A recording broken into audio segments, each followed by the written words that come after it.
7, 6, 5, 4, 3, 2, 1.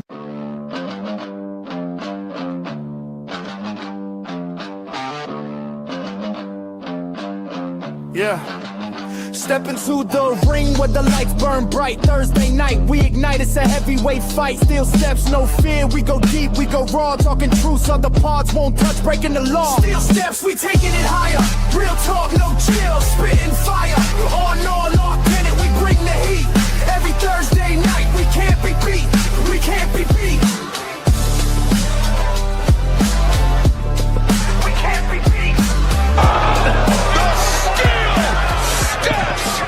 What is good, everyone? It is your boy Politica Hot alongside my guy, Mr. Moyo Fit Chris Wilson. We are Still Steps coming to you live on a beautiful Thursday evening, courtesy of All of Fit to Talk Sports Network.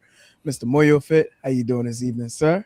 We are here, baby. The two-man power trip is back. It's what we do, people. A lot of little interesting stuff, just of a bunch of question marks. / a lot of question marks, like good ones, mysterious ones, bad ones. So a lot of question marks this week in wrestling. So, but interesting. So let's see what's up. Yeah, definitely been an interesting week of pro wrestling, especially with the go home show with AEW Dynamite that took place last night. We'll jump in that in a few minutes, as well as talk about this week's programming of WWE, including this past Saturday night's main event. Which we did have some new champions crowned finally, but we'll dive into that momentarily. So, but before we do get into these topics, before we jump into that turnbuckle talk, as always here on the Still Steps, we like to start this show now talking about like what caught our eye this week in the world of pro wrestling. So I'm gonna throw it over to you first, Mr. Moyo Fit. What was a couple of items that caught your eye this week? Number one that was kind of obvious, but like maybe if you weren't paying attention, maybe you didn't catch it. But like there was no women's wrestling matches on Monday Night Raw past Monday. Like it was not one, and that intrigues me because on your show you have the women's world champion Liv Morgan, your so-called hot commodity, and then you have Sol Ruka, your up-and-coming hotness, who's your Intercontinental champion that you're trying to push and put over more. Right. Like, you don't have nothing for them. Like, do you have other women on the roster who are just talented? And you're doing absolutely nothing for them. It's so weird. Honestly, it shows how much Stephanie Valkyrie meant to that brand, because when she got hurt, everything stopped. Right. Like this, Liv Morgan has not done shit since she won that title at WrestleMania. I don't care how much you love her. Let's just go by what we see. She has not done nothing. She has not been in no intriguing rivalries since it happened. Anything, nothing like this. Like you just like it, she just has the title. It's like, and for anybody jumps down my throat, pause on that, was named like. You had nothing for her so much you put her into the Queen of the Ring. The whole point of that match was to find out who's the winner to challenge for the respective titles. So why would you even put her in there? That was so weird to me. That showed like I'm not saying the women's division is struggling, but just not too long ago it was pretty hot. You had Rio, the tag team, Rhea Io. Then you have Charlotte, who's probably got the most over she's ever been, and tagged her with Alexa. So now the tag team stuff was more interesting with the women's championships ever. You had Paige return. You had all this stuff going on with like this, like Becky being Becky, having great matches, putting people over and all that stuff. AJ Lee return. The women's division was thriving. It was dumping. And this is after losing big names like Bianca Belair, the biggest name, then Naomi, when she was the hottest she's ever been, the hottest. So even with losing those two big names, you had people going. Lash Legend came up and she was killing stuff and doing great stuff with Nia. It was doing good. Now, I don't know what the hell happened. It was just I don't know what happened. So no women's matches on Raw shows you they legit have nothing for like the writers. I'm blaming the writers too. They have nothing for these women.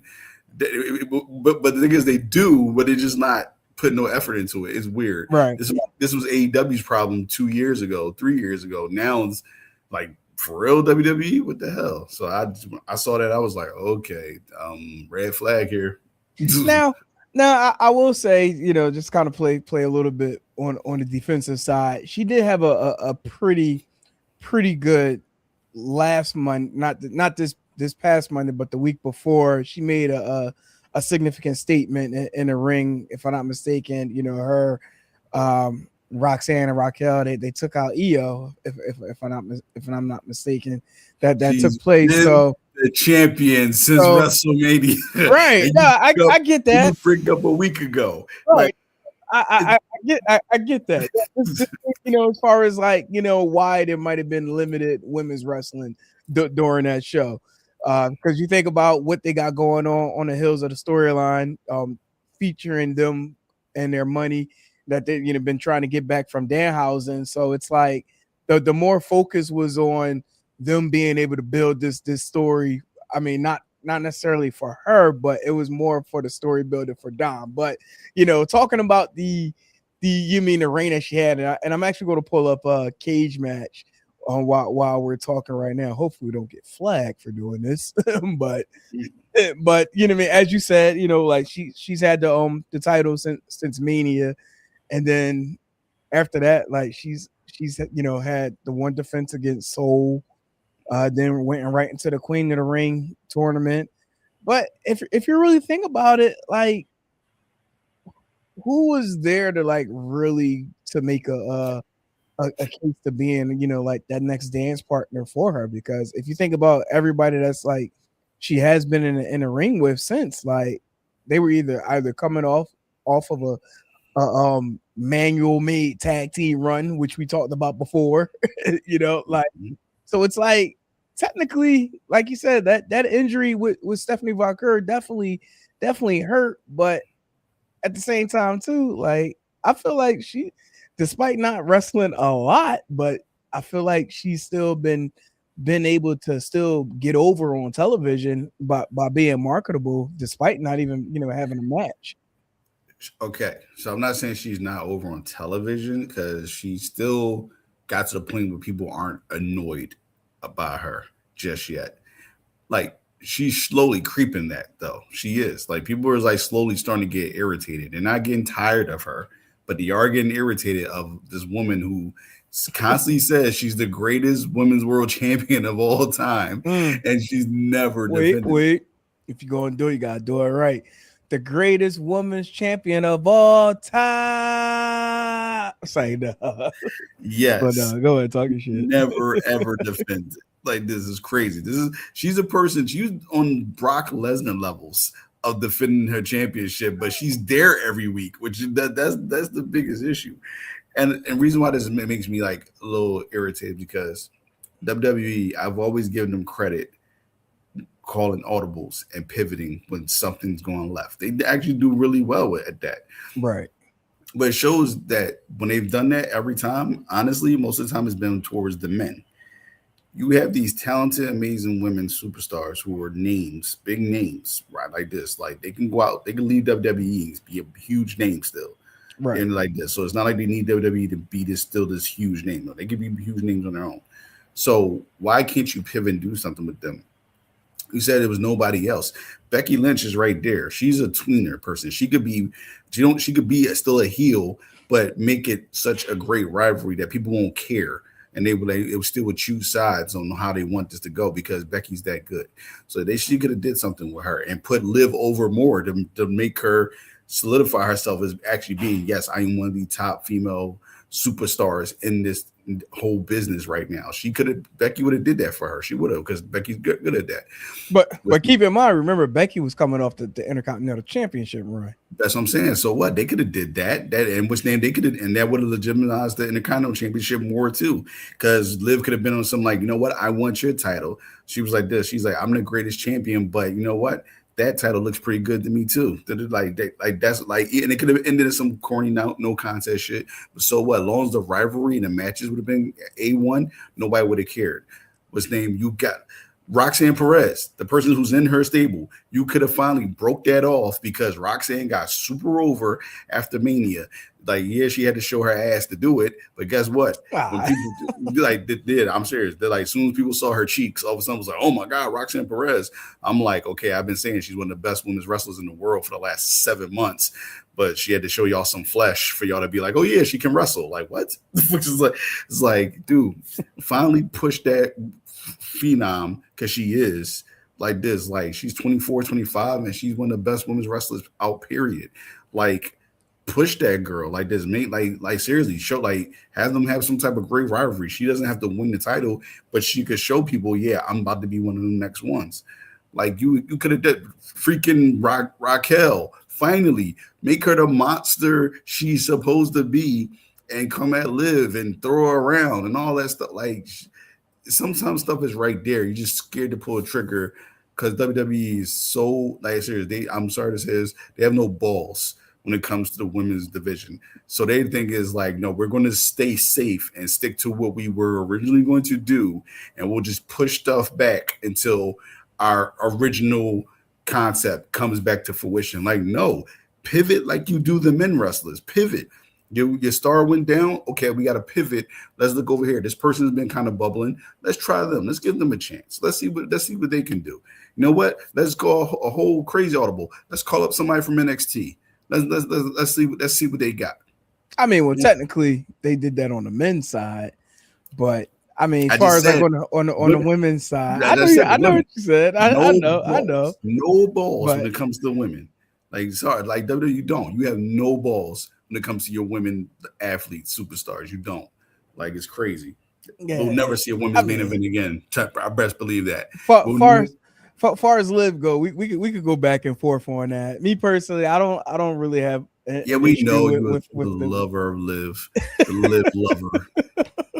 That's the new LL. He the Liv lover. Yeah, lover of Liv. Peace and love, baby. This the new LOL, the lover of Liv, right there. It's almost like flavor of the seasons. Like it was Rhea at one point. But Liv start growing on me. So I love Liv. like I said, that's what I'm saying. Look at Rhea, they interim title, like that was crazy. I'm like, an interim title, what? Oh yeah, I mean, we definitely could, we could definitely talk about it. We'll circle back on that part. That just got me hard. My original spiel to all that rant people was just like that core mind that was like no women's matches on Raw. It's like it's a 3-hour show or 2.5 hours, whatever it is. You put some women's wrestling there. I'm like, I want to hear that. Come on. Right. No, I got you. Totally understand. Something that caught my eye, and it does have to do with starting with Saturday night's main event, but one Bayley who, she got a win over Lyra, but then on Monday she, got her ass kicked by Lyra Valkyria. So now it's pretty much she's written off of television, but now there are some reports saying that Bayley, deal is up at the end of the year, and if injury isn't added, that she could be, walking away from the WWE. So, I mean, is it almost like self-explanatory that she makes this jump to AEW to join her best friend Mercedes? Like, your thoughts on this report from Fightful, per Sean Ross Sapp, and the direction if Bayley were to go to AEW. Yeah, well, Sean Ross Sapp says it. Sean Ross Sapp says it. It's pretty much guaranteed. Like, honestly, like, he's the guy who has the inside scoop with everything, and if he puts it out there, it's pretty much a gold. Like, honestly, like, I think she should go to AEW. Like this, her best friend's over there, and I'm not saying do that because your best friend's there, so follow suit. But she's done everything she possibly could do in WWE. She's legit Hall of Fame career, Grand Slam champion. She's done everything. She's held every title, damn near, except the Intercontinental. She's won the Royal Rumble. She's won the WWE Women's Championship, Tag Team Championships. Like you need Money in the Bank, Women's Money in the Bank. She's done everything. She has some of the best matches from NXT to the WWE, whether heel or face. It's got supremely over with the fans. Like everybody loves her. Just her personality is like she's done everything. Right. So it's like, and at this point, honestly, she's almost a veteran, older states woman over there on the roster.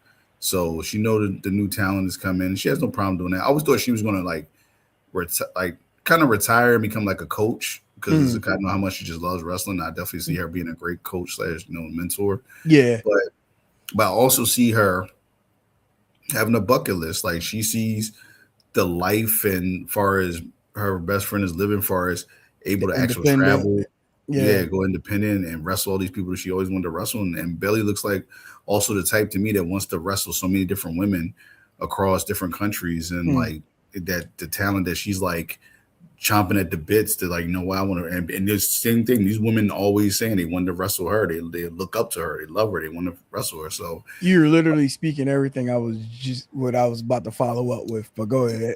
Yeah. So now I'll bring it home. Yeah. Now I'll bring it home on that. It's like, if you got the opportunity and you know, the con man is going to give you the money you want. So it's like, so that's another thing with WWE, give her an offer to stay that's going to be as attractive as what AEW is going to bring. Because like I said, here's an elder stateswoman. It's like, how TKO has been lately with their older wrestlers, which is crazy because she's not old at all. But it's like, they'll be like, hey, like, look, we'll still look out for you, but we'll give you this. Tony Khan's going to be like, that's it? Like, it's like, just tell me what you want and I'll give it to you. And he'll use advantage of that. She'll add to the women's roster, AEW / ROH.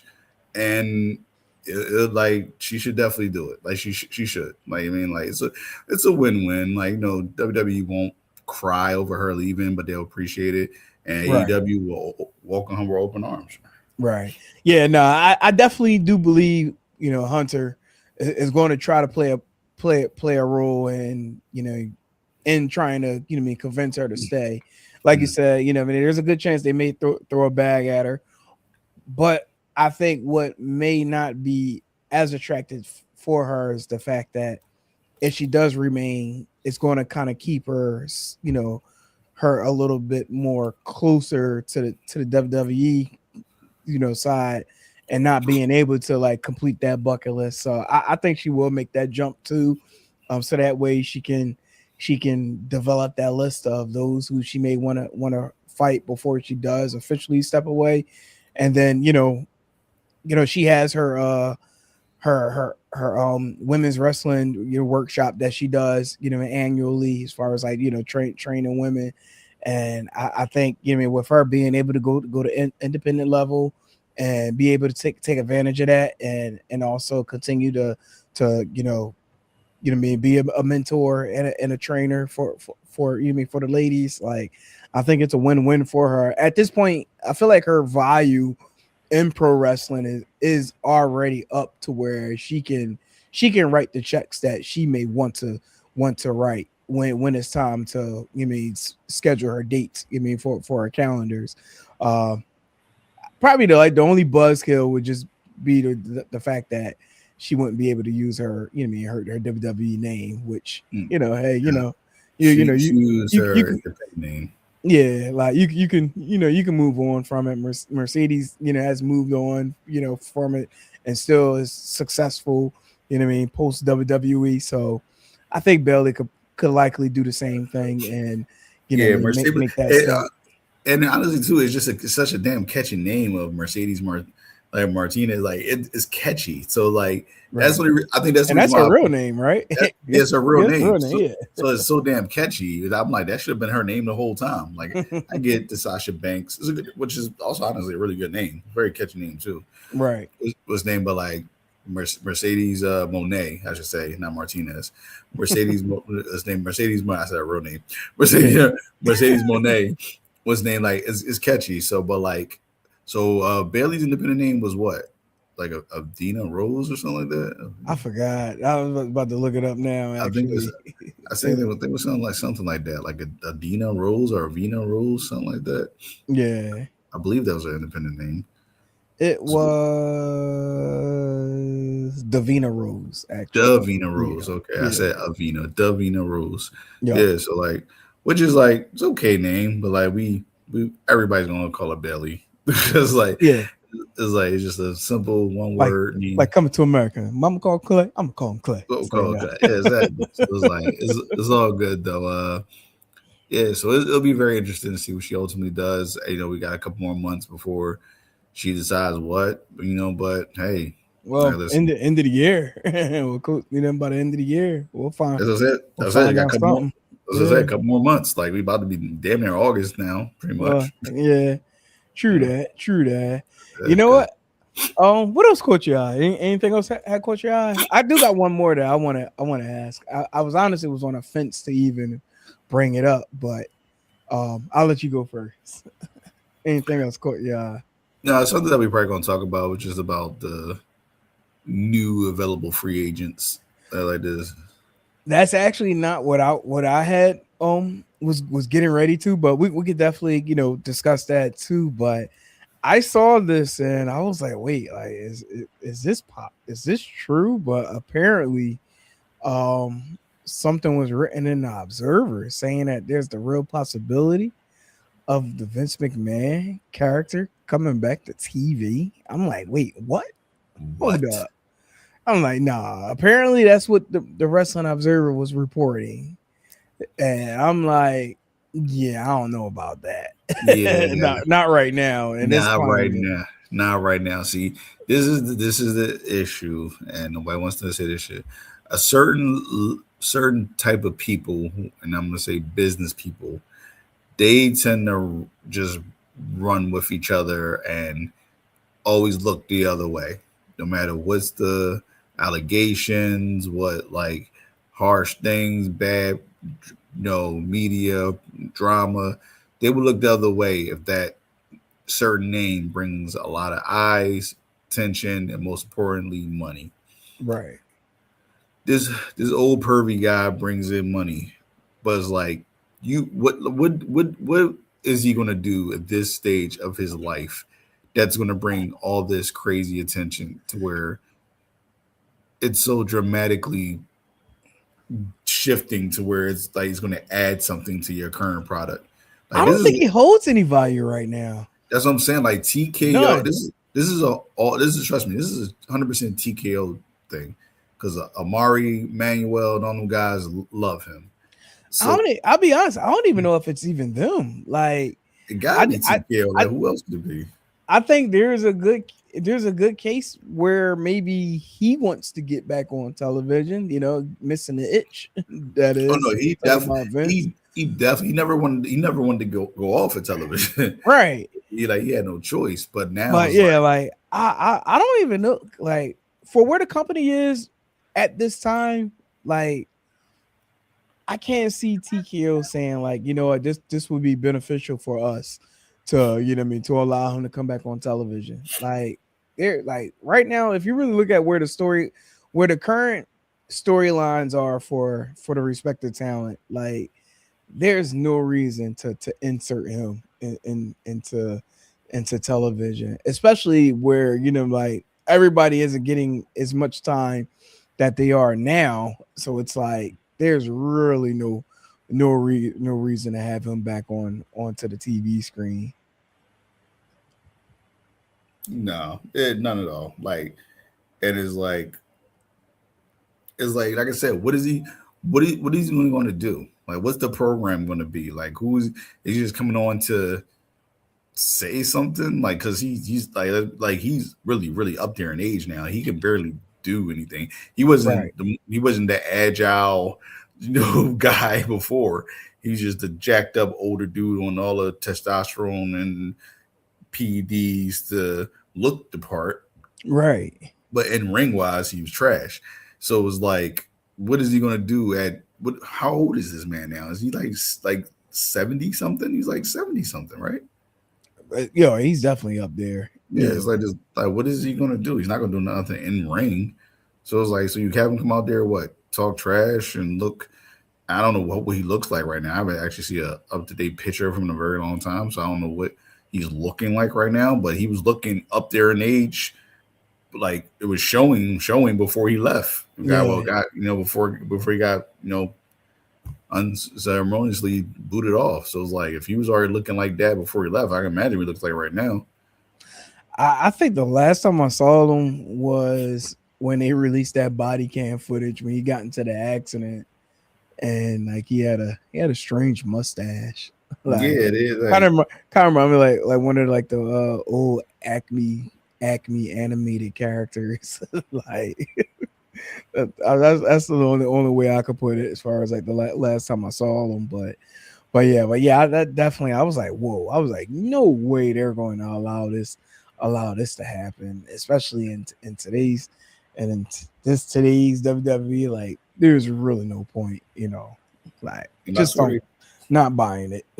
Yeah, I swear that mustache was like one of them things to distract people from the obvious of what's going on with him. Right. Like, instead of jumping out and be like, oh, there go Vince McMahon. They just, oh, look at that weird mustache. What's up with that? So it's kind of like a diversion tactic. Like, hey, look over here. Yeah, no, I got you.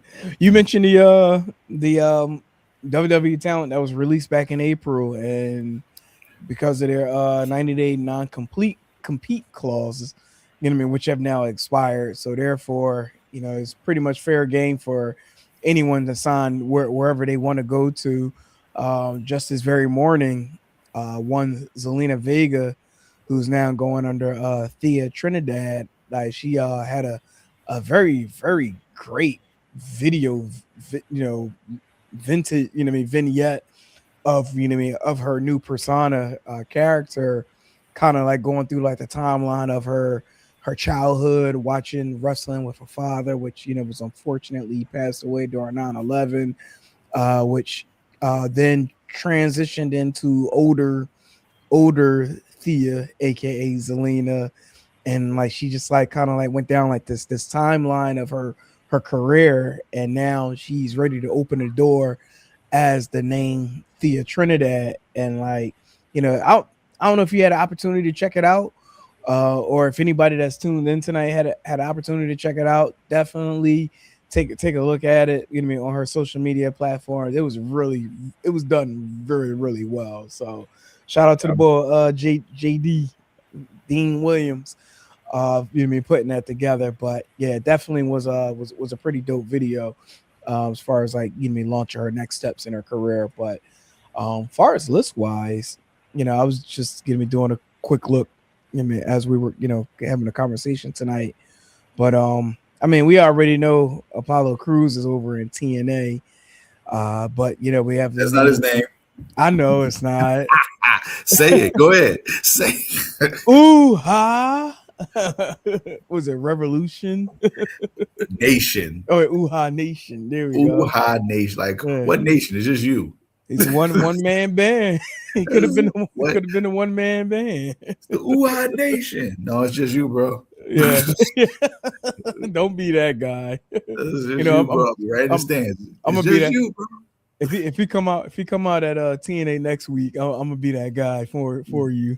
I'm like, it's just you, bro. He comes. I'm like, Chris told me to say it. Chris told me to say it. Ooh, huh? No. It's you, just you. No, but some of the names that were released back in April and now available for bookings. It appears to be Aleister Black, Kairi Sane, Thea Trinidad, aka Zelina, we just talked about, Zoe Starks, Bo Dallas, Joe Gacy. He's actually an interesting name because I was watching the ACW show this past Saturday. It was on. Yeah, it was Saturday, and there was a video cut during that show with him actually calling out Karrion Kross. So that's going to be interesting for that promotion because now he's coming to face Kross for the ACW championship. Mm-hmm.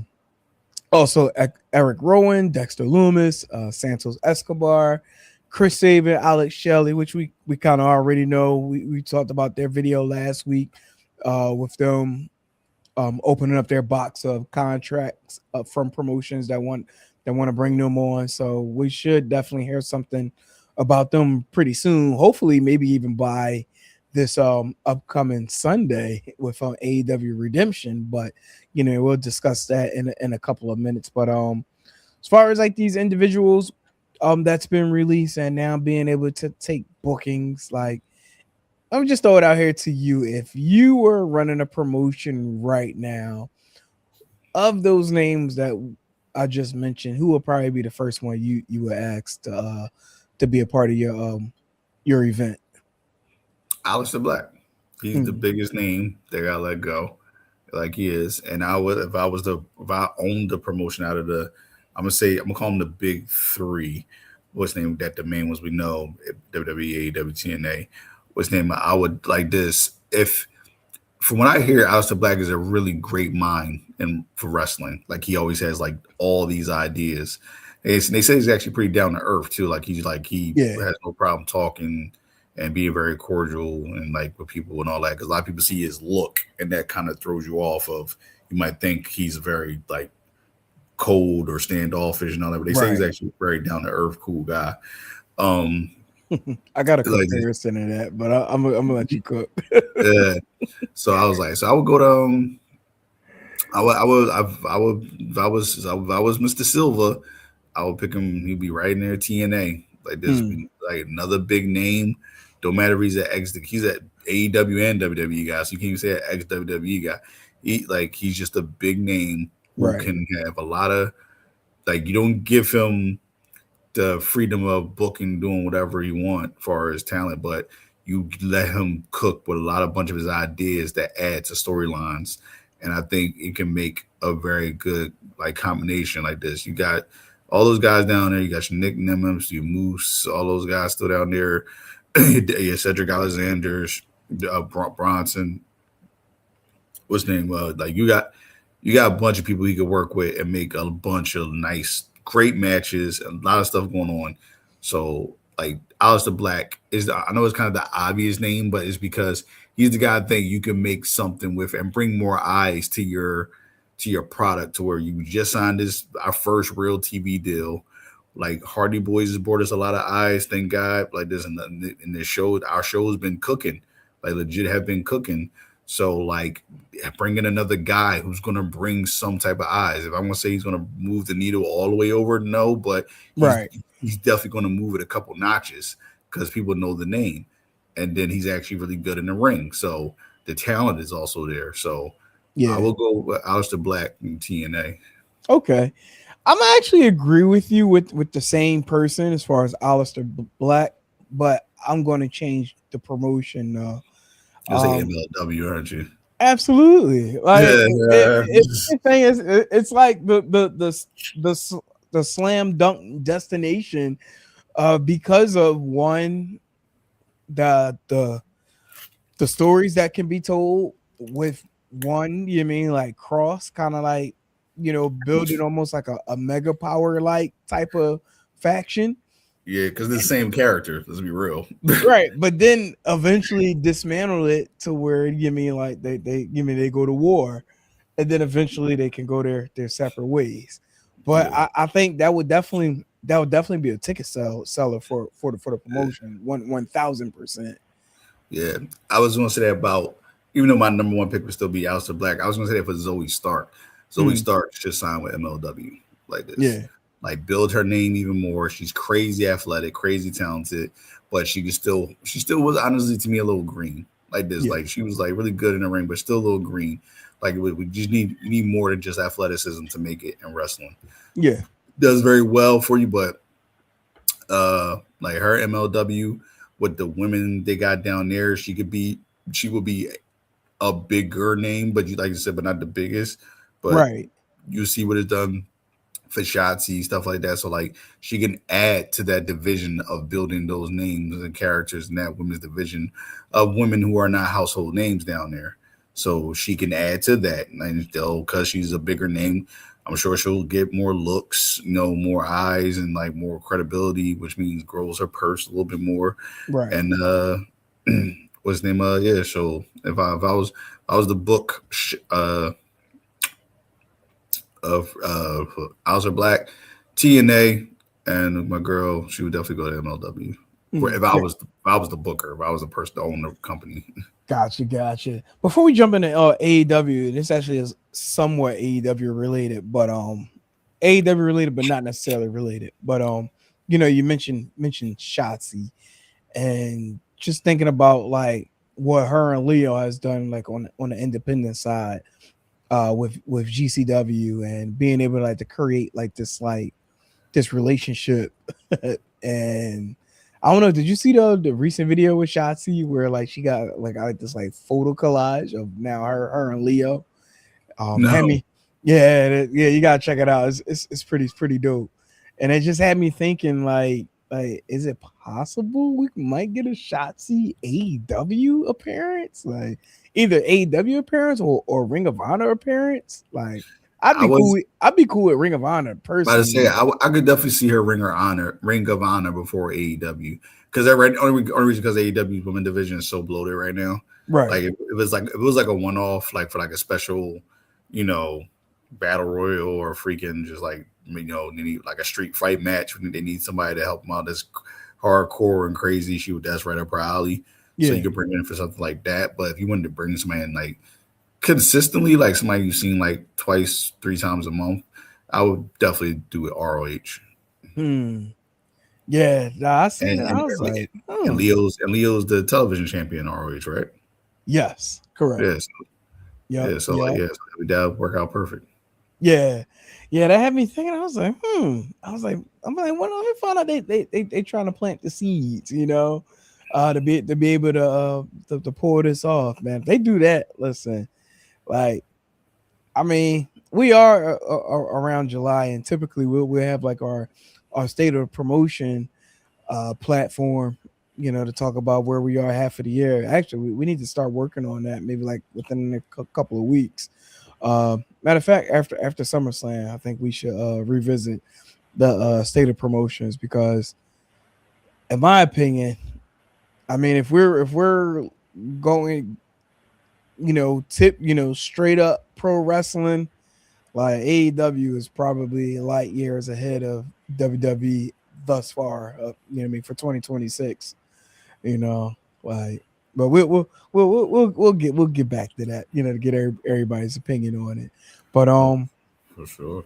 let's jump into AEW Redemption, going down this Sunday, July 26th, live on pay-per-view, over in what's gonna be in Canada, right? Yeah. Yeah. Oh, yeah.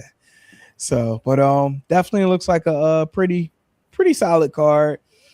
I will say the go home show for Dynamite this week, like, started out with a bang, and then the show just got, it was cool, Mhm. like it ended up turning cool. I feel like they forced the ending a little bit much, just so they can make the case of why, like, Osprey should be feuding with Omega, or, Mhm. what I mean, for the Young Bucks to intervene, and then, just cause a big ass chaos, anarchy at the end of the show. I mean, it worked to do their job, to hype up the the pay-per-view coming up that weekend, but it just felt a little forced to a Yeah. certain extent, like, but, you know, still excited for the pay-per-view, because, I mean, we all know AEW always put on a phenomenal pay-per-view. So, and, I'm actually proud for one, what I mean, Kevin Knight, to be able to main event a pay-per-view and going up against Kenny Omega. That's definitely going to be a crazy ass match. But let's jump into this card. Well, before we jump into the card, any thoughts on, this past Wednesday Dynamite and going into the AEW Redemption event this Sunday? No, it's pretty much standard. Like you said, start off hot, cool down a little bit, but it definitely leaves like a lot of, like I said, question marks on. Like I think their whole thing was trying to really leave people wondering what's going to happen on this event, because they probably look at this pay per view as kind of like talking about your marks like us. We certain events we look at as throwaways. It's like this pay per view. We think something possibly could happen, but we kind of think we know what's all that's going to happen, because it's like if the big event, the money event, the Super Bowl event is all in, like this one is not going to matter as much. Like, they're not going to do nothing to shift too much of what's going to happen to lead into all in, because they don't want to mess nothing up. To they still trying to sell ticks. Like ticks aren't selling as crazy as they were the previous 2 years, so they're trying to give the people what they want. Right, and I do think this. I think this is going to be that pay-per-view to be the bridge to All In. Like this is, like, I mean, we I think what we need to pay attention more to is how these matches are going to end. I think the way that matches are going to end is going to be telling as far as like what's going to be set up for All In. You know what I'm saying? Mm-hmm. Like, and I was about to say I don't want to pick out any specific matches yet, but we could definitely just jump right into it. But before All In, I'm about to say All In before Redemption starts. And let me go back. We do have the buy-in that's taking place where they're going to be celebrating 80 years of the Rajah.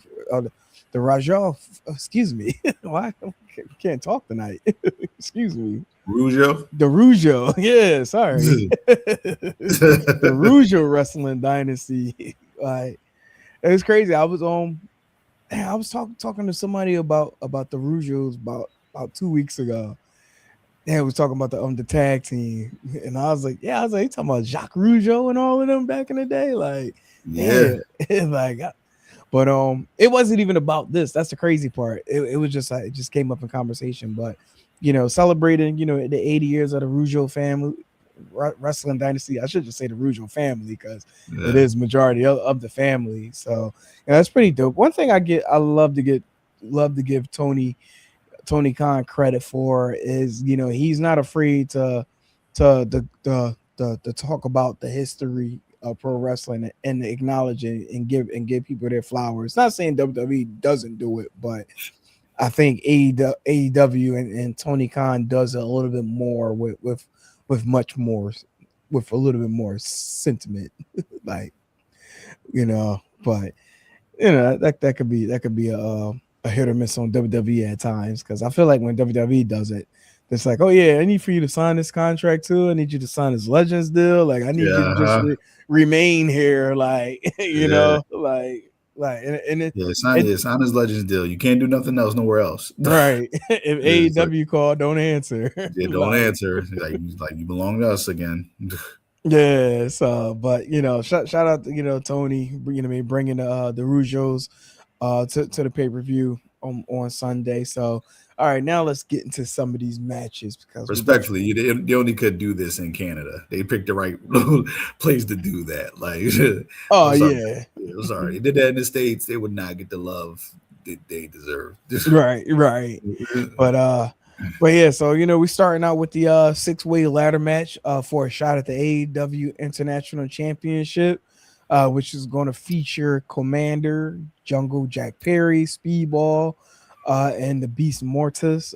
Some other names that I did see that's going to be part of this match, if I'm not mistaken. I believe I saw Nick Wayne will also be participating in this match, as well as El Clone.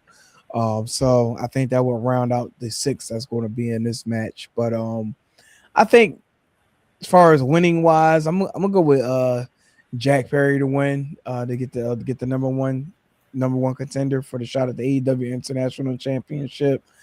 Mr. Moyo Fit, who you got?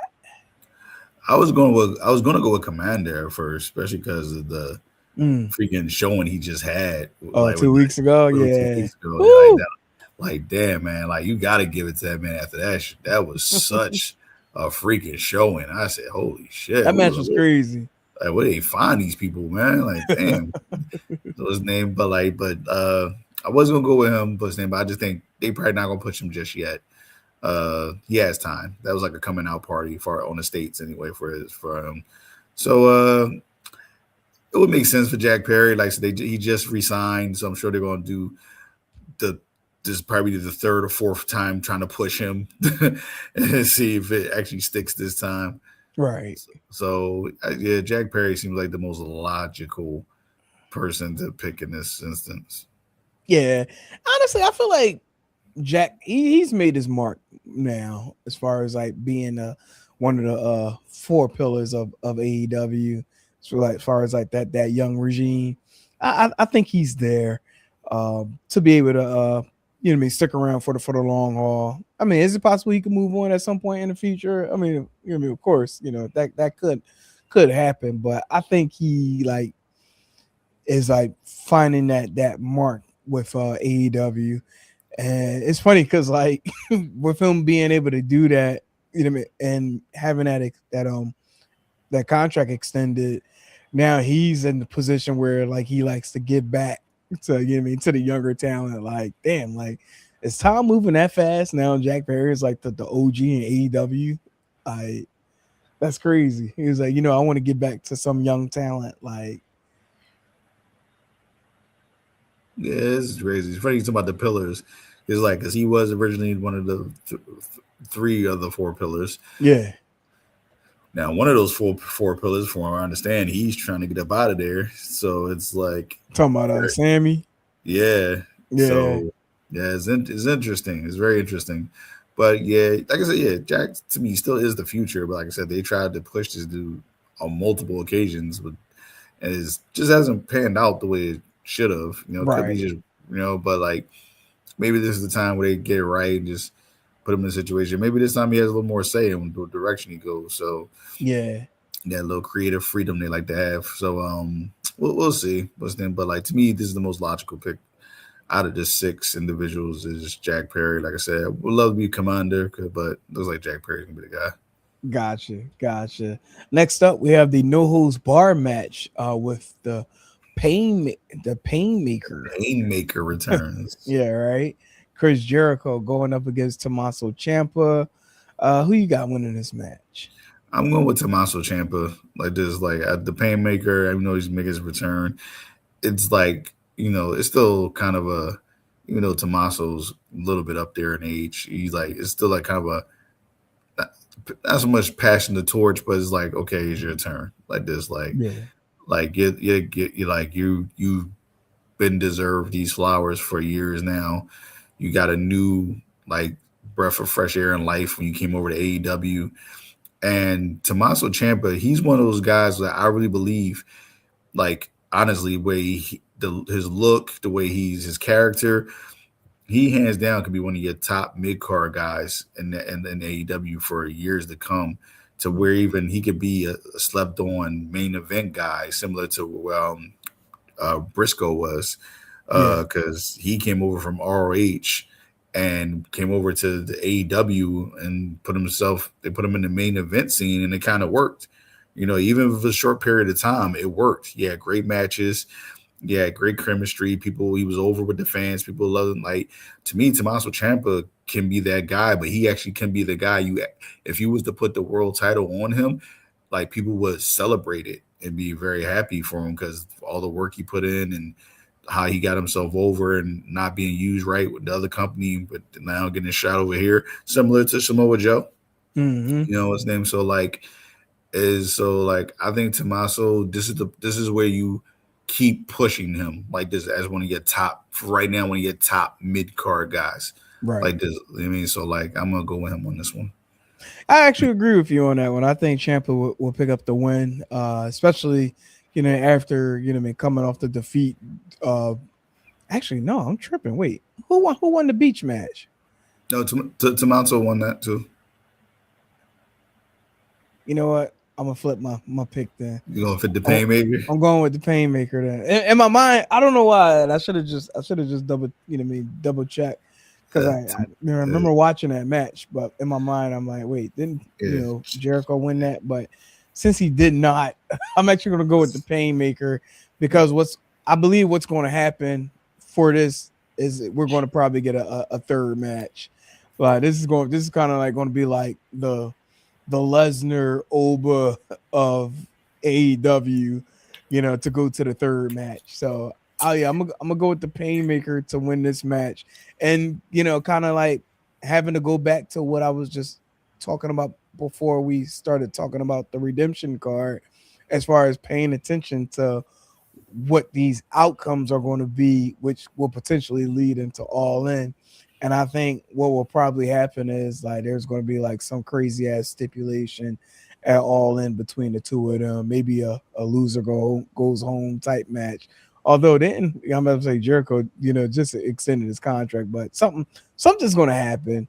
You know what I mean, within the third match, and then we'll get whatever ties happen from there. But yeah, I'm gonna go with Jericho to win this match against Ciampa at AEW Redemption this Sunday. So Okay. next up we have the Death Riders, Will Ospreay and John Moxley going up against the Young Bucks. I feel like this is like one of those filler matches because they needed to fill the card.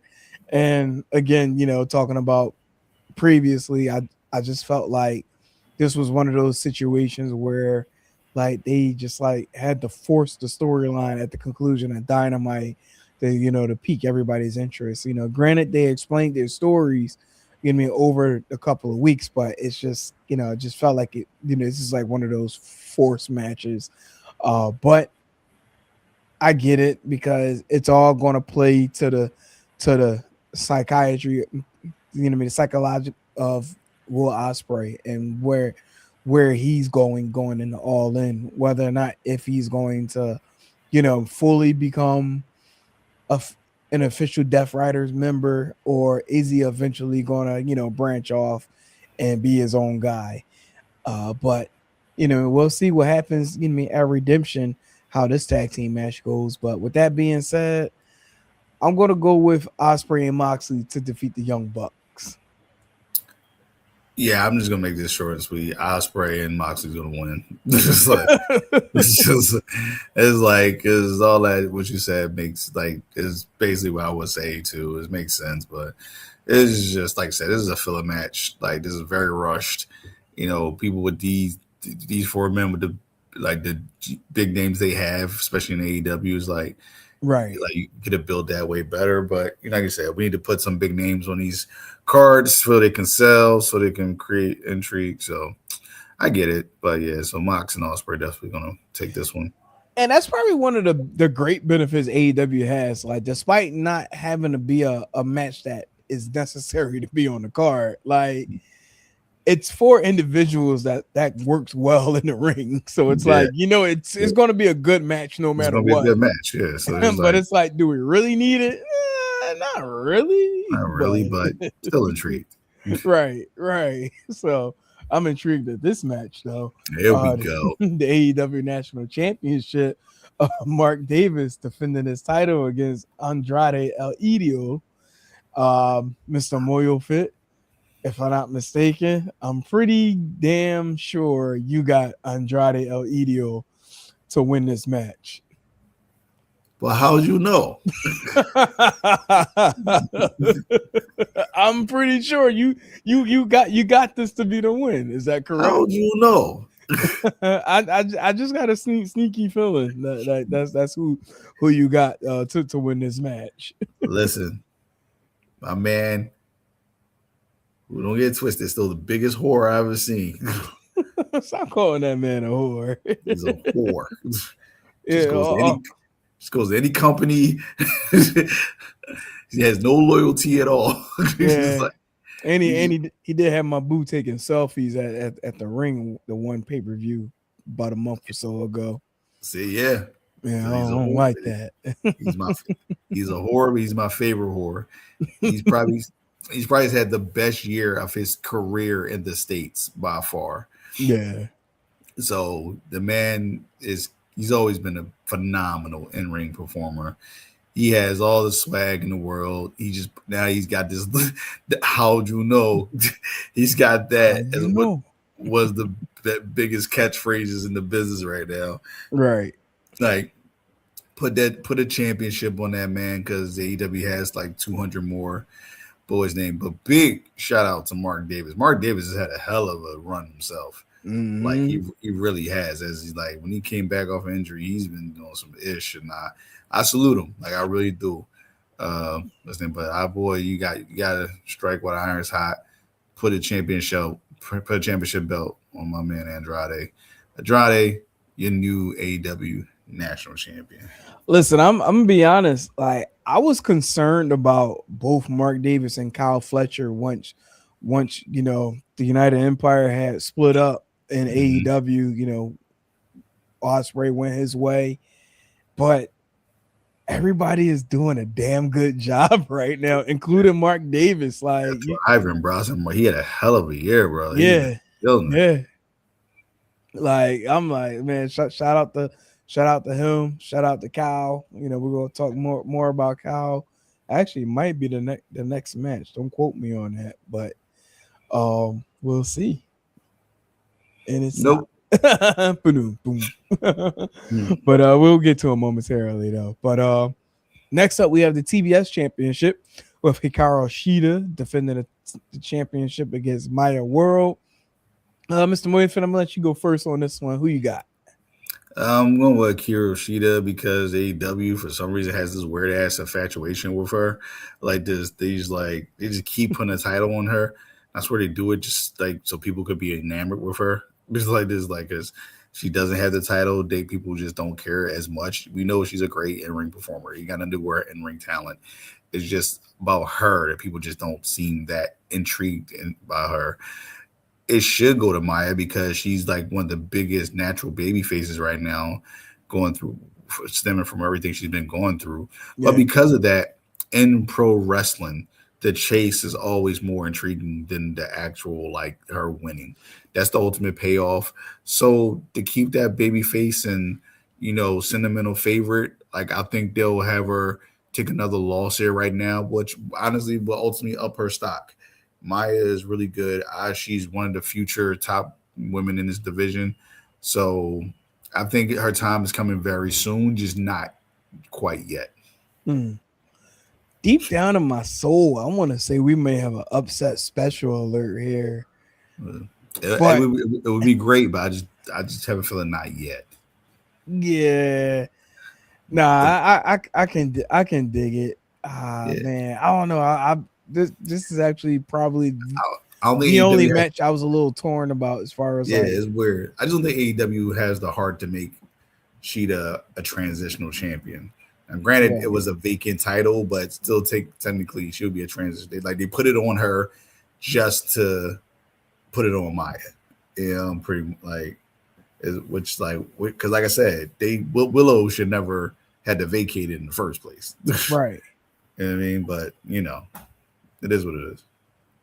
Yeah, I don't know. Like I feel like I, this could be one of those situations where she could win it, and then she might end up being the bridge champion going in all in to whoever that opponent may be. Shit, that could end up being Sheeta again. but You know, she did again for all we know. like, but yeah, oh man, this one. All right, if I got to choose right now, I'm gonna go Sheeta. Like Sheeta probably will get the W, but I would not be surprised. I don't want to be that guy, but I would not be surprised if Maya pulled the upset in this match because you mean So Kara Sheeta, bold prediction, Maya World. no, I'm not gonna be that guy. She is my pick. I'm just gonna go there. But next up, we got the AEW International Championship with Kyle Fletcher defending the title against Bandito. I'm gonna go with Fletcher to retain his title because then this is probably gonna be the build up for Fletcher versus Jack Perry at All In. Mm-hmm. Yeah, I'm going with Fletcher as well. I wish this was title for title though, to be honest. Like Mm, this, I know Kyle will probably never go on ROH that much, but he probably would here and there just to get some eyes on ROH. As Morgan Bandito's been the world champion for God knows how long now. Like I would like how long he's had that title. yeah, he's definitely had it over a year because I remember Yeah, he fought Hector Zero here at the last Death Before Dishonor, and yeah, he's getting ready, about to that's what come back again got to come as a back again. champion. Yeah, so I'm like, so he's had that title. It should have been title versus title, to be honest. Like just to also to that mean to show that Kyle cared about that title as well. Well, that means it shows that ROH title has some relevancy and people like want that championship. If you're the world champion of a respected company, you should be treated as such. So it's like your title is not the only important one, mine's is too. But you know, it is what it is. But it's gonna be one. We know it's gonna be one hell of a match because Bandito is the shit. It's like he never misses on having a great match. And Fletcher is the future. He has world champion written all over him. So and he puts on great matches as well. He just knows how to freaking wrestle great, man. So Right. it's gonna be good. Yeah, I agree. Totally agree. Next up, we have the AEW World Tag Team Championship with Cage and Cope defending the titles against Death Riders member Claudio Castagnoli and Pac. For this one, I'll let you go first. Who you got? Going with Double C, Cage and Cope. I just feel like they're gonna take the titles off them yet. This to me it seems like another filler match. It's gonna be interesting. Claudio and Pac is gonna carry a lot of this match. They really are. Like this, but they should win, but something's I don't know what something to me. It seems like they're not gonna win this straight up. Like something's gonna happen. I don't know what. I don't know what type of interference. I don't know what type of freak like fall, slip, something, but they'll remain champions because I honestly think they're waiting for a New Day to come aboard and have this New Day versus Cage and Cope type thing. Gotcha. I'm actually going to disagree with you on this one. Okay. I think we see new tag team champions tonight, and how you got that thought where something's going to happen. I think this might be that match where Jay White and the Bang Bang Gang Club, the Bang Bang Gang Club, yeah. I hate that's their name. The Bang Bang Gang. Like, I think this might be that moment where somebody gonna fuck up and you know what I mean, hit Cage, and then that's when you know what I mean, all hell's gonna break loose and he's gonna try to go at them, and we could possibly get them, Cage and Cope, and possibly members of the Bang Bang Gang, more specifically Jay White, possibly at All In. Okay, I'm not mad at it. I'm not mad at it all. Yeah, you know. So I'll take the titles. Like, man, they had a nice little run for what it was, but it's all good. Nah, I got you. Next up, one, I'm surprisingly torn on. Really? I'm surprisingly torn on this one. I know why you torn, because you know, as big as a Willow Nightingale fan you are. That's probably why. I got Tekla winning. I said I do too. I'm just so torn on it. Because this is the only reason why I'm torn. Only reason why. That's your heart. That's why. That's my mi corazón, baby. Love that girl. Love you, Willow. Come on the show, please. I'll hug you through the screen. What's his name? The reason why I said that because they took the her TBS title off her, and it's like they didn't have to. So it's like they didn't want her to lose the title. They wanted her to remain strong. And now she's in a position to fight for the world championship. And it's like, why do it? And it's a heel because it's a heel champion. I'm like, why would they do that if they weren't trying to make her the world champion? Right. Because her Mercedes Moné fight at All In, it's a full circle moment because she took the title off Mercedes. Right. Now Mercedes can finally get her double moment of getting her lick back against Willow, who stopped her year something reign of the TBS champion, and also finally get over that hump and become the world women's champion at AEW. See, two birds, one stone with that. Right. That's my overall thought of it. But in reality, I do think Tekla is going to win this. Right. Like I'm aware of all of that, but it's like I probably would be upset because of the fact that Willow will win and would become that bridge champion. Like that would piss me off personally. It would make me. That's what I'm saying. It would make me very upset. But that's wrestling gonna be wrestling, man. Especially with the women's divisions.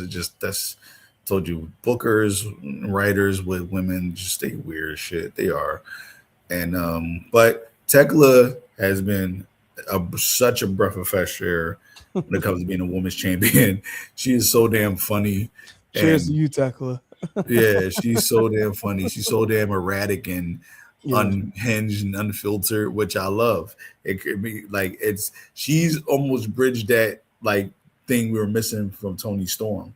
Like this, because hmm Tony Storm would say some outlandish, crazy things. Tekla will also does that, but she does it on a much like crazier level. Like this, like Tony Storm would say outlandish things. Tekla says crazy shit, right, and but it's hilarious because almost like she laughs at herself. And yeah, so but I think she deserves the main event all in. Like I said, it'll be weird. That's what I'm saying. It's weird to see a heel versus heel for a championship match on your right, biggest stage. Like that usually just don't work. Babyface versus babyface always it works. It does. It's shown in the past. It works because even if the fans are torn, you're still gonna have a bunch of people tuning in to cheer for their favorite babyface. right. See, I think Heel, yeah, go ahead, my fault. you know what I'm saying? Hill versus Hill is just a weird dynamic because even though it's not the old school way of they both heels, we gotta boo them. People like who they like these days. It's just still like kind of a hard sell. Like, there's like this. Not extremely hard for your diehards like us, but it's just storyline purposes and just old school mentalities of stuff like heel Yeah, versus heel for a main event title is just weird. and I think that's why AEW can get away with it because AEW isn't like your typical WWE Universe fan base. Like they're more into the pro wrestling and also a little bit more. Not saying WWE fans aren't as knowledgeable, but AEW fans are knowledgeable to understand why the match will be the match that it is. And with Tekla, being someone from the Stardom, New Japan era, I think a lot of fans would take her in because being familiar of the of that promotion, and then like Mercedes sell on her own. So, but they kind of teased it if you really think about it a couple of weeks ago when they had that whole beat down during the that dynamite in Florida.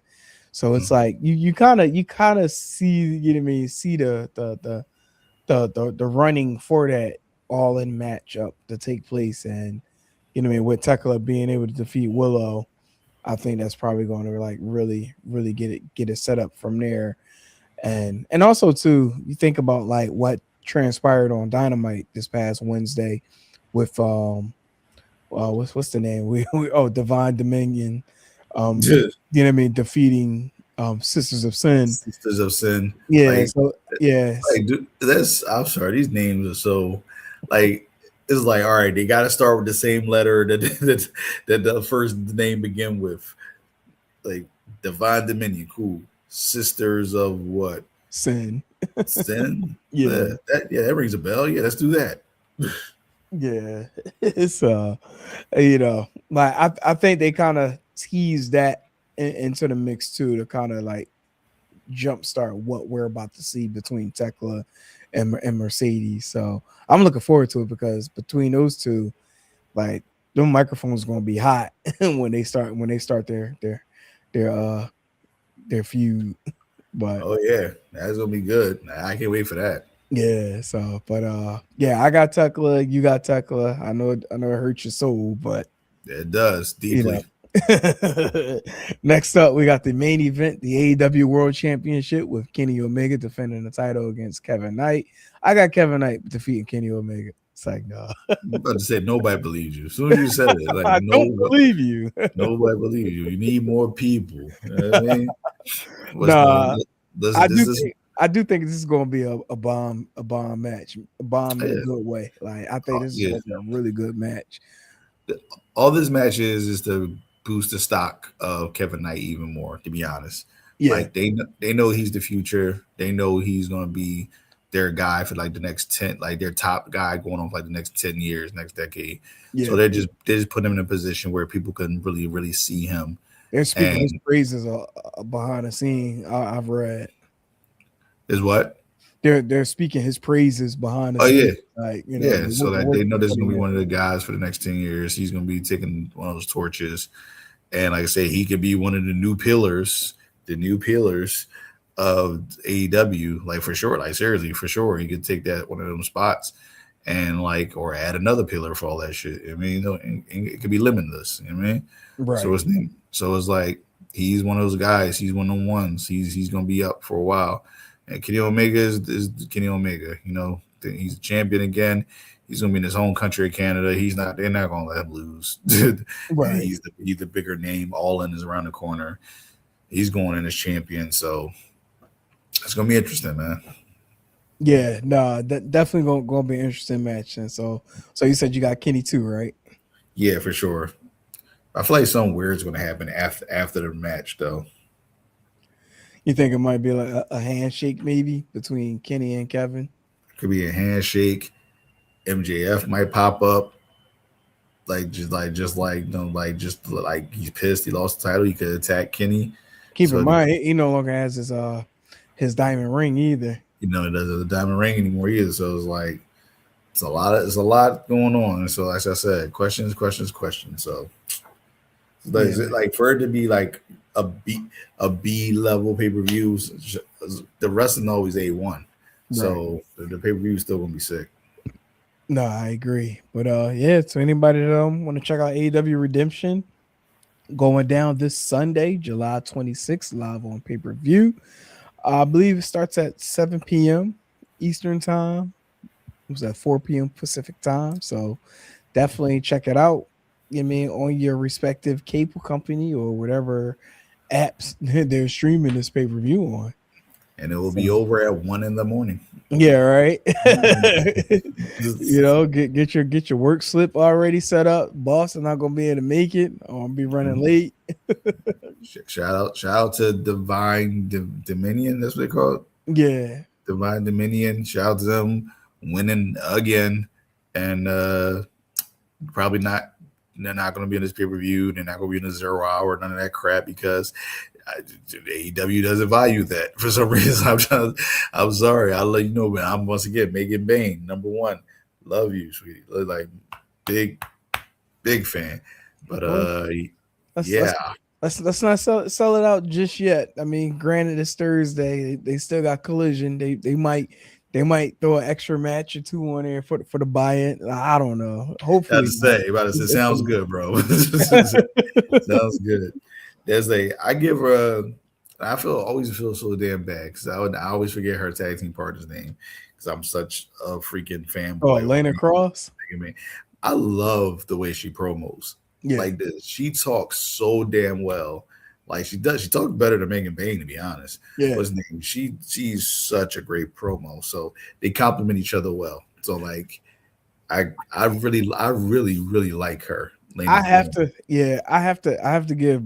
I mean, they both get props, but I got to give Elena Cross a lot of props because it's not even a whole year where like I'm like watching her on a CZW show, at the Neshaminy Brewery, and like next thing you know, like she's a AEW Women's Tag Team Champion, like within a year. Like shout out to her being able to get that opportunity and run with it. It sucks because it was an unfortunate injury that that catapulted her to that position. But hey, listen, she took the ball and she ran with it. So shout out to Lena Cross on that one for sure. Yeah, for sure. Like I said, I love the way she talks. Her promos are so like she speaks so well, and like like how the way she portrays her character with the way she comes off with her promos is just spot on. So like I said, shout out to her. Like as I said, I feel so bad I always forget her name, but like she is really really good for what she does. So yeah, much respect. Flowers to you. Nah, no doubt about it. So let's switch over to the WWE front. A host of stuff went down since last Saturday.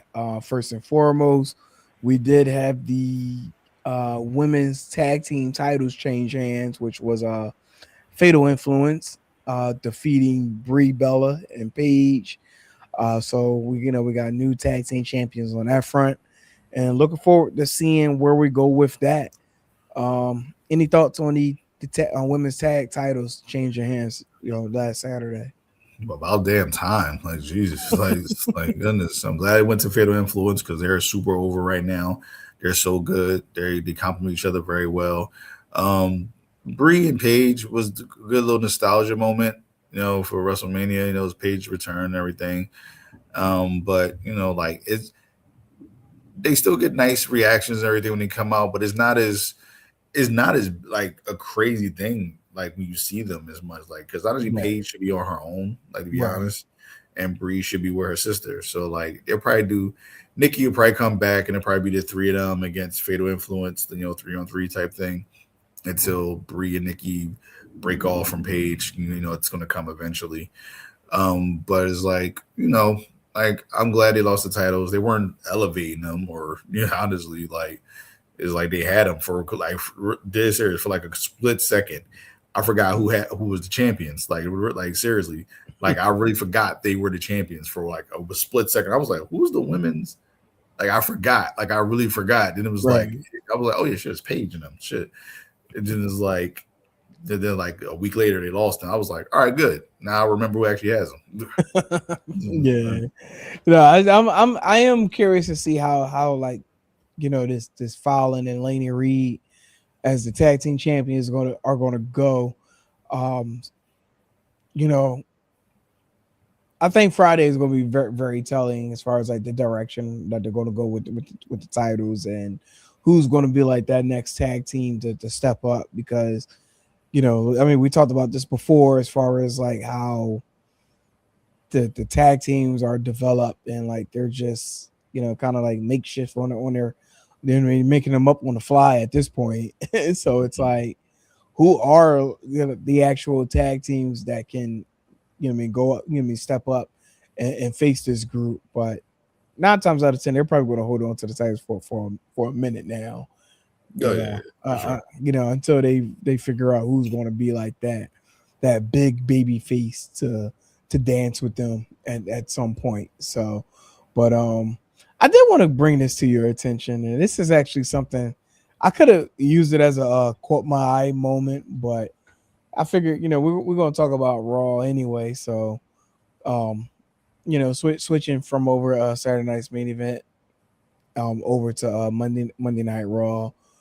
We had a moment where Solo had came out, called out Seth Rollins, and basically he's trying to court Seth to join him in the fight against the Bloodline. And despite all of this going on, the back and forth, the fighting, even between Solo and Jacob, like at the end of Monday Night Raw, where the Bloodline pretty much took out all of them. But Jacob, keeps stressing like you supposed to be with us, and I don't know, like with what's going on right now, can anyone trust Solo? Nah, not at all. Like this, it's it's so weird because he's almost like in this weird moment where it's like, is he? What is he right now? Because I swear he's a heel, but he's like borderline doing babyface stuff. Because right now, Yeah, even the bloodline is confusing me. It's like, what are y'all? Are y'all heels? right. 'Cause I thought y'all were baby faces. Because it's legit confusing me right now. Because it was like I have no idea. So it's like it's coming off so weird. Because Seth is technically was a baby face, but he's coming off as a almost like a heel in a weird way. But he was a baby face. So it's like I said, it's so weird right now. Like this is confusing the hell out of me, to be honest. Because it's like everybody who's supposed to be a baby face to me is now a heel for some reason, and Yeah, everybody that's a heel for some reason now is a baby face. Like the only person I know who's actually who they are is LA Knight, and and everybody else just confuses the hell out of me. You know what I'm yeah, saying? So, what's the name? So like it is what it is. Um it's funny because LA Knight cuts a promo as if like he's a heel, but he's not.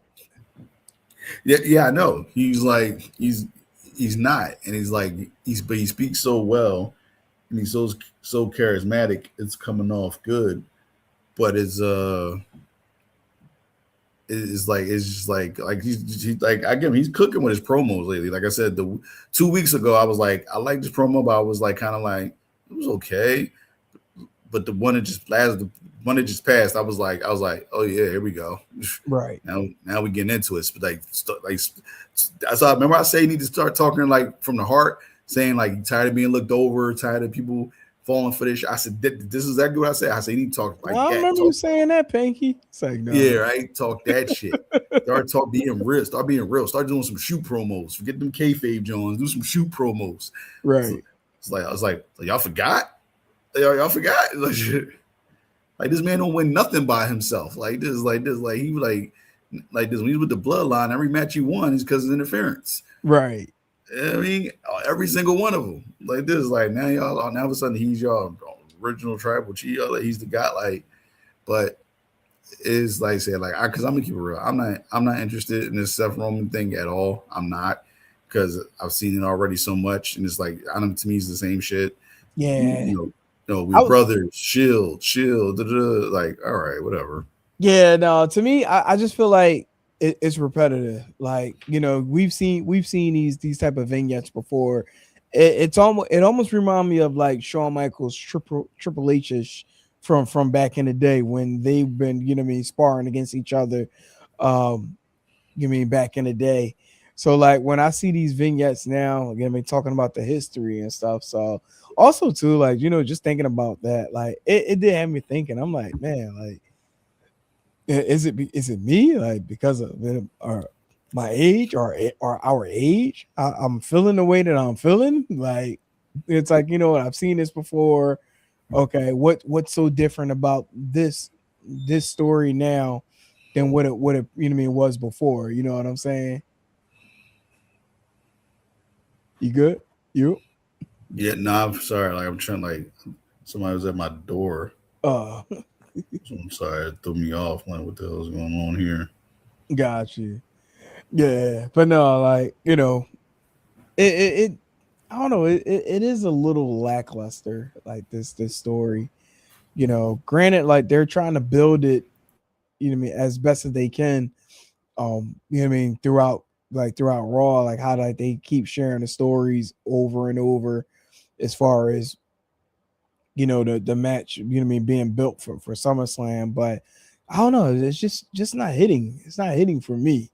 Maybe it's hitting for the WWE universe, but it's just not hitting for me. I mean, it's hitting for nostalgia reason, and I get once again. I told you WWE got this thing where, like, even though like I said 2-3 years ago they were great at pivoting, now it seems like they're sticking to whatever stories they originally had planned from a year prior. So they originally wanted to do Rollins Roman at WrestleMania, at Mania, when Rollins was the world champion. That was their original plan. And now it's like, okay, Seth was hurt, so we couldn't do it then. So now we're just gonna push it to SummerSlam. I was like, well, that moment has came and went. Like, we don't really care about that right now. We got these fans who still like, yeah. Remember, I was talking about what are you doing with LA Knight? Like, we're the fans like, yeah, push that guy. We want that guy now. And people was like, no, remember? Go back to that. Like, no, we're over that. We're over that. We get that. But like, we want that guy. We want that guy. And WWE's just like, no. You want nostalgia. You want remember them? Shield. Yeah. What's crazy? Just thinking about like what's going on with Raw. I feel like Raw has like nothing but the Spider-Man memes where like everybody pointing at each other right now. Because like everything's a little all over the place at this point. And I'm not gonna say it's bad. Like it's so oversaturated now to where like the storyline between like Royce Keys, Jacob Fatu, it's now even bleeding over to SmackDown. Like, because Solo is part of SmackDown, so it's like this whole So story is like now bleeding over. So at this point, like, what's the point of even, having like, the individual, brands? Like, I said this forever, bro. I said yeah, ain't no brand splits no more. yeah, Royce Keys is also a SmackDown guy. He's not a Raw guy. correct, What the hell are you doing on Monday Night Raw? Like, what are you doing over there? right, Like this like, because Fatu my friend. All right, your friend works over there. Like you stay your ass right, over here. Like if he's your friend, watch him from afar. Just give him a call. Like, yo, bro, you tripping? What's going on with you? No, I gotta show up to where you work. Like, no, in the real world, you get cops call on you. Like, what you doing, bro? Come over my job. Shoot wrong. You get me fired. right. You know what I mean? So like, bro, it's weird. It's weird, bro. Like, Royce Keys. I know he's still newer to WWE audience, so like he's still trying to find his way because he's like he's big, strong Yeah. dude, destroyer, but he's not clicking with the fans just yet. You can tell because he'll do stuff. He'll come in, he'll run down, no real reaction. He does this big power moves, no real reaction. But So you know like, what? That's not his fault. That's WWE Universe fault. That's like, the WWE Universe not accepting him because they know where he's coming from. yeah, and the thing about it is, dudes like, but still like, but also too, like he was hurt so much in the other place, and so it was a bunch of stop start. I mean, I get that, but to me personally, I feel like he's been hitting on all cylinders since he's been part of the WWE. He hasn't been doing bad at all. But but it's like I said, something there that's not clicking. And once again, I don't know what it is. Like I said, I don't know what it is. So It's the usually fans. It's the fans that need to, buck up and be like, yo, listen, accept what's going on, you know what I mean, for this guy that made the transition from AEW to WWE. And unfortunately, sometimes he might have to do something elaborate or like just some jaw dropping because people was like that honestly low key with Lashley for a long time. Right. Like so it's like he had to do something crazy. Like when he had that feud with Braun Strowman, Right. that's when people was like, oh shit, like this guy's like he's like unfortunately with certain people I'm going. I know where you're going, but see this is where they would accept a Royce Keys if he started fucking with Dan Houser or some bullshit like that. Then it's like, oh, Royce, like yo, like no, like rock with him now. Like I don't believe he's done a bad job since being part of the WWE roster. Like he has. Yeah, like no, like he's shared his story with Stephanie and you know what I mean through vignettes that they played throughout the shows. Like people know who he is. It's just them not really accepting him. Like that's the thing. Like, but it is what it is. I don't even want to say that because no, it's messed up. You know what I'm saying? Like, messed up, but we know. Right. And they know. That's real. They know. Because it was freaking Brian Cage, my efforts would be like, oh my God, big guy. Like, I'll be honest with you, I don't know. It's because it's that stigma of the AEW plant that transitioned to WWE. Brian Cage would get more of a pop. He would. He just like he would. I don't think he would. I don't think it would be crazy. I don't think it would be crazy like this, but he would get more of a pop. I'm trying to tell you. Yeah, I don't know. Like he has a certain because he also has a certain look about him with that Wolverine shit and all that. Like people just so people it's just it's also a presentation more than just the muscles and all that. A certain presentation about him too that makes people be like, what the hell was this guy? Right. But people are weird about when I tell people all the time there's two different type of crowds, audiences with WWE, AEW. People always look at me like, nah, they're not different. Yes, the hell they are. Oh yeah. AEW are true wrestling fans. Marks, as we like to call them, like true. They know all the ins and outs of wrestling, history of wrestling, behind the scenes, independent shit, all that. Did it. WWE fans are casuals. They really are. Like you got some true WWE, like they think it's nothing outside of WWE, or even if they know it, they think it doesn't compare. They think it's like, they're not as good as WWE. Like, well, I guess they are. What's the name? But it's like you can like all of it. I ain't saying you Right. got to Yeah. pick and choose, like all of it, but it's like the WWE fans, they got this brainwashed almost mentality of if it's not here, it's not as good. And it's like it's Right. not true. It's not true. You know what? You know what crossed my mind? This past Monday. I don't know. You may not agree with this, but I'm not gonna lie. I'm a little concerned with the future direction of Joe Hendry. Yeah. It's not hitting the way that I thought it would have.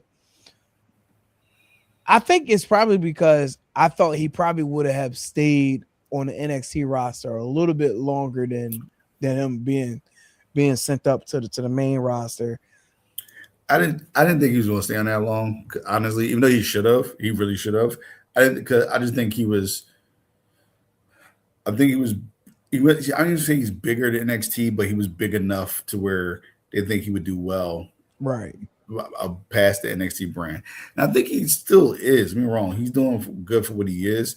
But I know how WWE is. Is like, are they going to pigeonhole him Right. into a certain space of you're just going to be this guy because you got a comedy to you, you got charisma, you can do the guitar stuff all the time.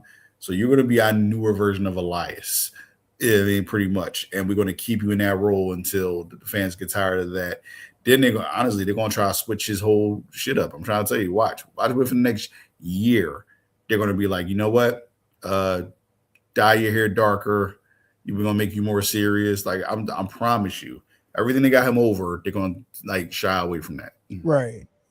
Yeah. No, I wouldn't put it past them to do that. Yeah, I do think something does appear to be off. Like one, he's too vulnerable for attacks that's being taken place. Granted, you know what I mean, the most recent attacks have involved the Judgment Day. Totally understand that side of things, but for him and the way that he was brought up to come into this company, like there's just those cracks that's left where it's like I can see where like he could then get, you know what I mean, lost in the pictures, potentially left in catering, and then either going, you know, getting future endeavor and possibly going back to TNA. I think there's a good shot he probably goes back to TNA within. Yeah, and it's just gonna be right, and it's gonna just be a bold prediction. I think there's a good shot he goes back to TNA within the next 2 years. Wouldn't surprise me. I feel the same way about another wrestler. I feel within the next 2 to 3 years, if he doesn't get in future endeavored within this time, he probably asks for release within the next year. Like honestly, maybe 2. Only reason why he would stay is be close to his wife is Matt Cardona. WWE has now done a damn thing with him since he's returned. And once again, because WWE fans want to be WWE fans, I think they prefer him to be Zack Ryder than Matt Cardona. Right. So if he start coming out wooing again and all that shit, they'll be like, I told you right now, WWE more in this generation, more than anything, they're all about the catchphrases, more than the Attitude Era ever. If he come out there woo, you know it, that audience would eat that shit up. Now, the only reason I would have to go to the opposite of you regarding Matt Cardona, only because from a personal point, I know he about his money. So if he getting paid no matter what, he don't give a I like that. That's probably doesn't. If he's getting the money that he was, not even only the money he was making on the indies, but that times 3, times 4. Yeah, right. he's being anxious to be closer to his wife. Yeah, he probably doesn't care. But that's why I swear he's doing this shit with Danhausen.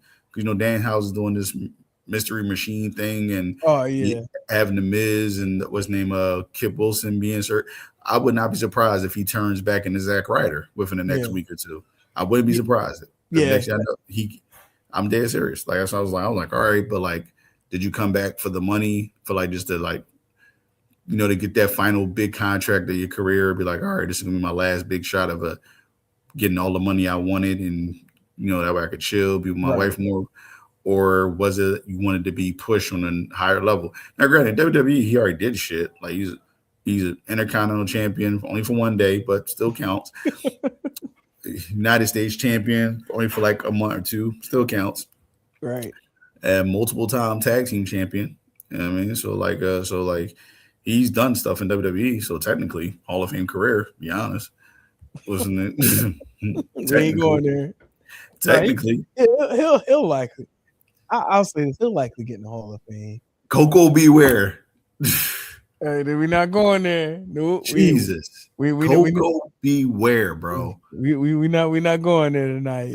Zack Ryder can't get in the Hall of Fame. We not going there. Nope. We're not going to do it. Not going to catch me. Nope. But More WWE. but real quick, D'Lo Brown in there. Stop playing. But before we start wrapping things up, couple of little quick fire tidbits. I know you probably enjoyed this. Did you see that bison that like knocked that man like 10 feet in the air? Yes, I did. Okay. Now think about that. But did you happen to catch JD's tweet of him being tossed in the air by Oba, similar to the bison? This was gold. He was like, I feel you, brother. I feel you. That is absolutely gold.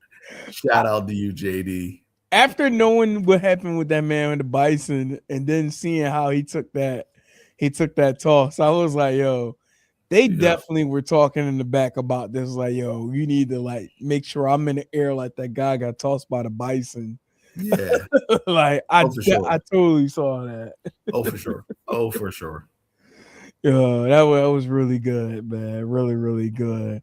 But also we did have some NXT news that took place after Tony D'Angelo defended his crown.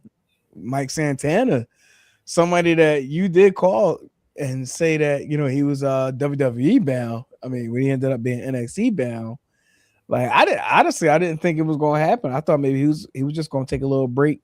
You know what I mean, after holding on, you know, having that TNA title reign, and then eventually maybe bounce back in a couple of months. But nope, he made that jump, and it appears he's now full time on the NXT brand. Yeah, man. Shout out to Mike. I just went off the fact of how he conducts himself as far as career. He's always been a guy who bet on himself. So, you know, that's why he separated himself from his tag team partner. They had their personal fallouts, but you know, for our understandings, no crazy beef anymore. But he just felt like he wanted to be on a higher level on his own. Bet on himself. Went over to TNA, got in probably the best shape he's ever been in, and became a top guy, multiple time world champion. Mm-hmm. And I knew once he started doing little stuff in NXT and all that stuff, I was like, he fits here. Like there's certain people you like, you know what, he fits here.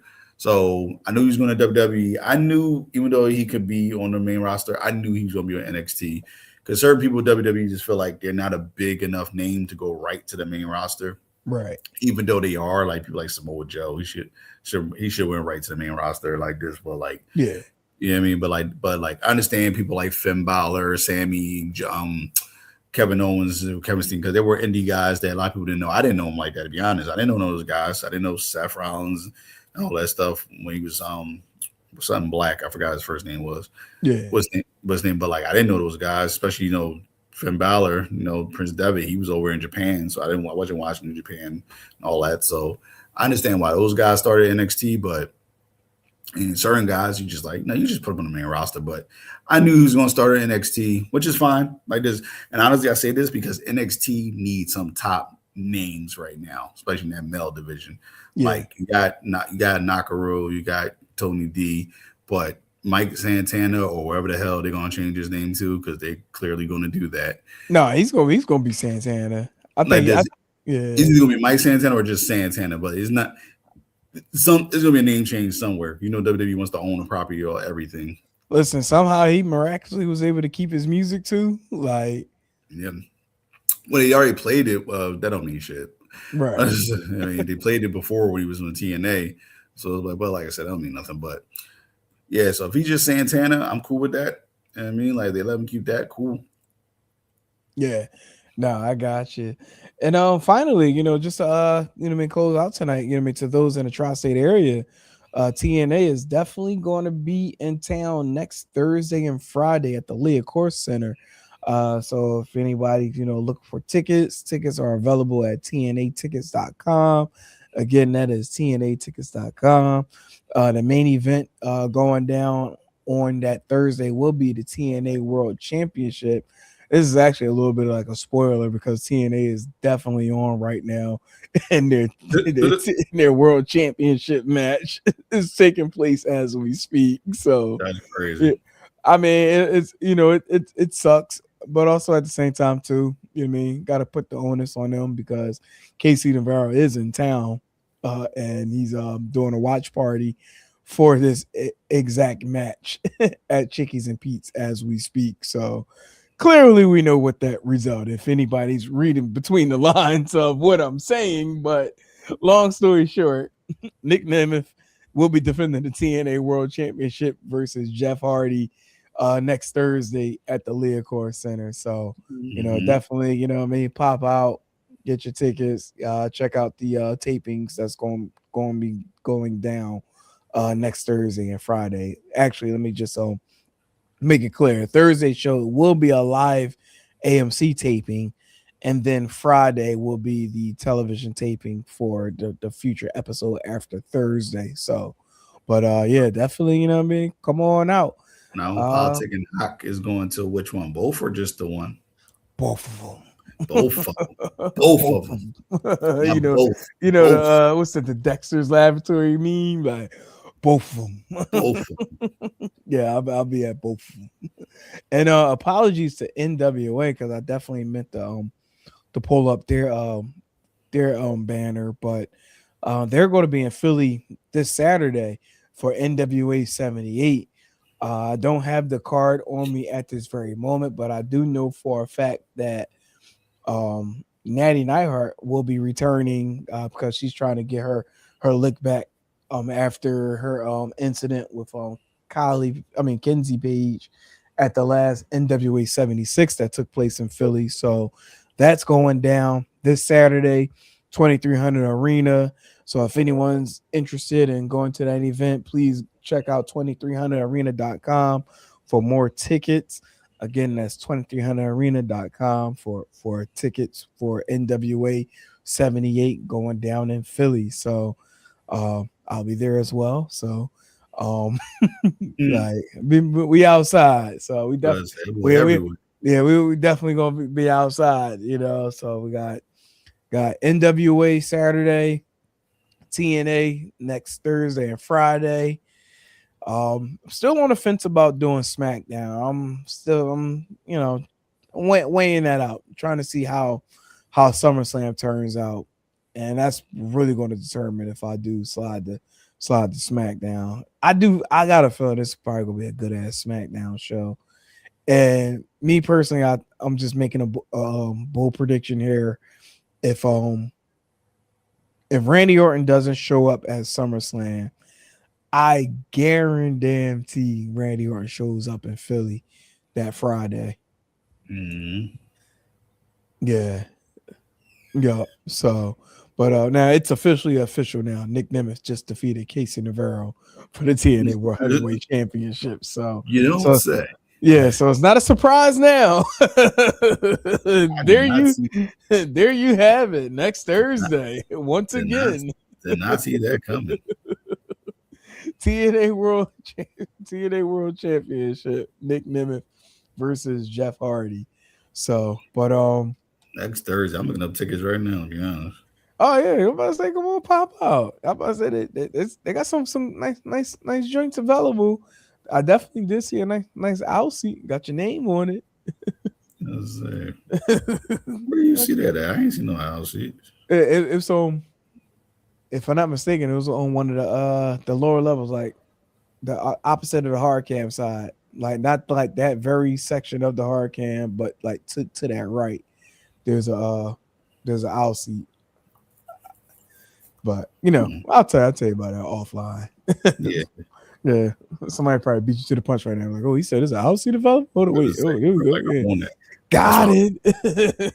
I was mad about that Ring of Death Before Design. I was like, this I got the seat before the ILC. I was like, damn it, somebody got the seat. Oh yeah, they don't play about the ILCs. And you know, no sleeves. Shout out my guy, no sleeves. Like somebody took his seat for that event. I was like, oh, that's somebody in total violation. So he purchased literally the seat behind he normally sits at. Oh wow. So he gonna be giving whoever sitting in his seat the grizz. Yeah, you're gonna get him hell. I'll probably sit in front of him, but in the seat next to the person in the aisle seat, for all I know. Oh snap! Yeah, I never asked you where your actual seat was for it. So, but we'll talk about it offline. Yeah, All right. You guys should share if you don't want No, to. I just did But, you know this stuff better than me, so yeah, you don't like a human seat map. You do know when I was a kid, I used to like literally draw out the seat maps like manual like the old school Windows DOS 30.1, I think back in the day, that the paint app. I used to like literally create the seat map so I know what section to get when I do go purchase my tickets back in the day. wow, that's crazy. Yeah, I know. I'm a lunatic. Literally a lunatic. I need to do like my hot true Hollywood stories for pro wrestling. Like the days of cutting school just to go down to South Philly to buy tickets. Yeah, I did that. So that was back in the days when you couldn't get away with that shit. So yeah, no. cops pull you. Where you supposed to be? Mm-hmm. You know what I mean? It was like, yeah, I'm going to school. Knowing damn well I was hopping right on the Broad Street line to go down to the sports complex.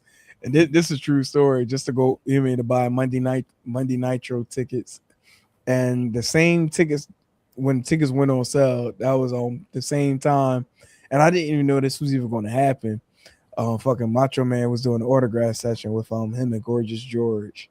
Wow. Yeah, still got that autograph to this day, although he butchered my name.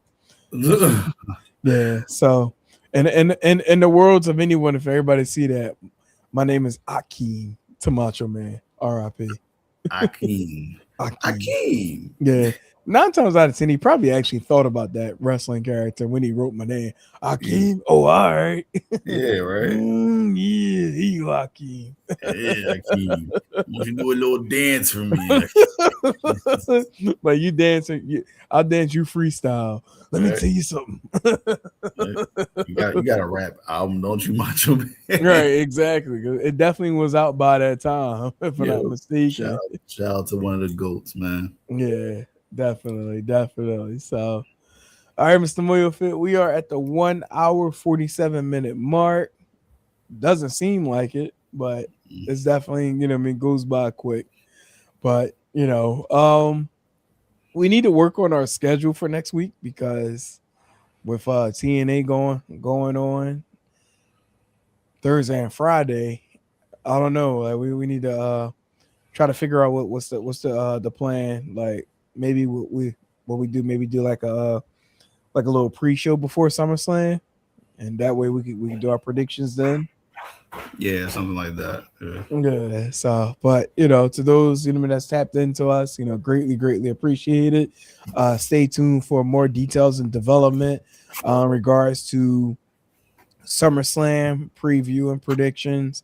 We'll definitely have that information out to everyone so that way they can stay a post and check out Still Steps. So, all right. Other than that, we're gonna kick on out of here. Again, this was Still Steps, powered by All Intent to Talk Sports Network.